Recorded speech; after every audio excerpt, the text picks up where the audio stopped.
بسم اللہ الرحمن الرحیم۔ ایک اہم مسئلہ جو رمضان میں لوگوں کو پیش آتا ہے وہ ہے آپریشن کا مسئلہ۔ تو کیا آپریشن سے روزہ ٹوٹتا ہے یا نہیں؟ اس کی چند صورتیں ہیں۔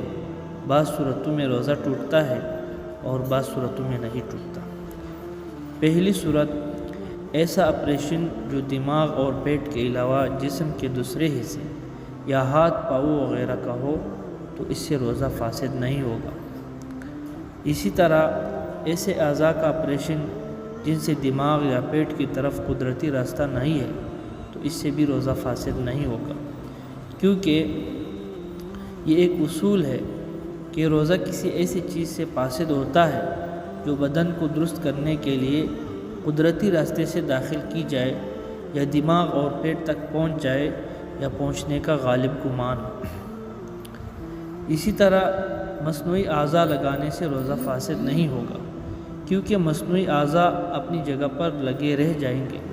ہاں، اگر آپریشن کے ساتھ کوئی دوا ڈالی جائے جو دماغ یا پیٹ تک پہنچ جائے تو روزہ فاسد ہو جائے گا، قضا لازم ہوگی، کفارہ نہیں۔ ایک صورت یہ ہے کہ اگر پیٹ یا دماغ کا آپریشن اس طرح کیا کہ کچھ کاٹ کر نکال دیا، کوئی نئی چیز داخل نہیں کی گئی تو روزہ فاسد نہیں ہوگا۔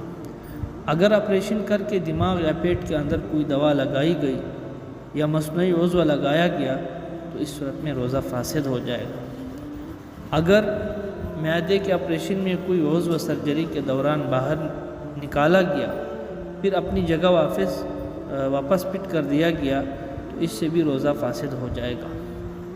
اسی طرح اگر پیٹ کا کوئی عضو باہر لایا گیا پھر دوبارہ اس کو پیٹ کے اندر فٹ کیا گیا تو اس سے بھی روزہ فاسد ہو جائے گا۔